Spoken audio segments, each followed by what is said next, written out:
శబరిమల అనగానే వెంటనే గుర్తొచ్చేది అయ్యప్ప స్వామి ప్రసాదం. మణికంఠుని దర్శనం అనంతరం యాత్ర ముగించుకొని వచ్చేటప్పుడు స్వాములు తప్పనిసరిగా ప్రసాదంగా అభిషేకం చేసిన నెయ్యితో పాటు ఈ ప్రసాదం డబ్బాను తీసుకొస్తారు. అయితే ఈ ప్రసాదం గురించి కొన్ని ఆసక్తికరమైన విషయాలున్నాయి. అవేంటో మీకు తెలుసా? కార్తీక మాసం ప్రారంభంతోనే లక్షలాది మంది భక్తులు అయ్యప్ప స్వామి దీక్షలు చేపడతారు. తెలుగు రాష్ట్రాల్లోనే కాకుండా దక్షిణ భారతదేశం మొత్తం నవంబర్, డిసెంబర్, జనవరి ఈ 3 నెలలు మనకి ఎక్కడ చూసినా అయ్యప్ప భక్తులే కనిపిస్తారు. కఠిన నియమ నిష్టలతో 41 రోజుల పాటు మండల దీక్ష చేపడతారు. స్వామియే శరణం అయ్యప్ప అంటూ కోరిన కోరికలు తీర్చాలని, కష్టాల నుంచి గట్టెక్కించాలని దృఢ సంకల్పంతో దీక్ష చేస్తారు. 41 రోజుల దీక్ష పూర్తయిన తర్వాత ఇరుముడి కట్టుకొని శబరిమలలో కొలువై ఉన్న హరిహరసుతుడు మణికంఠుని దర్శనానికి బయలుదేరతారు. పంబానదిలో స్నానం చేసి నీలిమలను దాటి శబరిగిరికి చేరుకుంటారు. ఇరుముడితో పదునెట్టాంబడి ఎక్కి స్వామివారి దర్శనం చేసుకుంటారు. ఇదిలా ఉంటే శబరిమలలో లభించే ప్రసాదానికి ఎంతో ప్రాముఖ్యత ఉంది.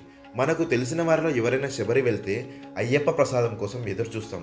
మరికొద్ది మంది విడిగా కూడా తెప్పించుకుంటారు.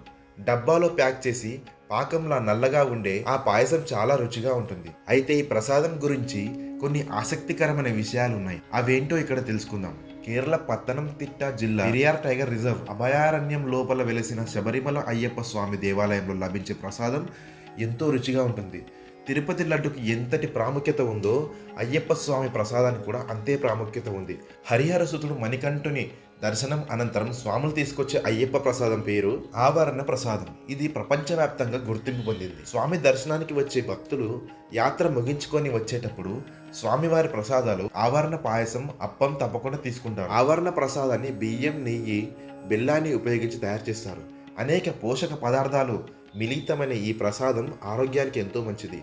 చలికాలంలో ఆవరణ ప్రసాదం తీసుకుంటే శరీరంలో ఉష్ణోగ్రత సమతా స్థితిలో ఉంటుంది. ఇంతటి విశిష్ట గల ఆవరణ ప్రసాదానికి వాడే బియ్యం మావెల్లిక్కర ట్రావెన్కూర్ దేవస్థానం పరిధిలోని చిట్టికులంగర దేవి ఆలయం నుంచి సరఫరా అవుతాయి. శబరికి వచ్చే భక్తుల కోసం ప్రతి ఏడాది 80 లక్షల ఆవరణ ప్రసాదాన్ని తయారు చేస్తారు.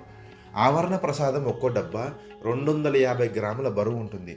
స్వామివారి ప్రసాదం తయారీకి సంబంధించి నాణ్యతలో ఎలాంటి లోపాలు లేకుండా ఉండేందుకు గాను మైసూరులోని కేంద్ర ఆహార సాంకేతిక పరిశోధన సంస్థ సభ్యులను సలహాదారులుగా దేవస్వామి బోర్డు నియమించింది.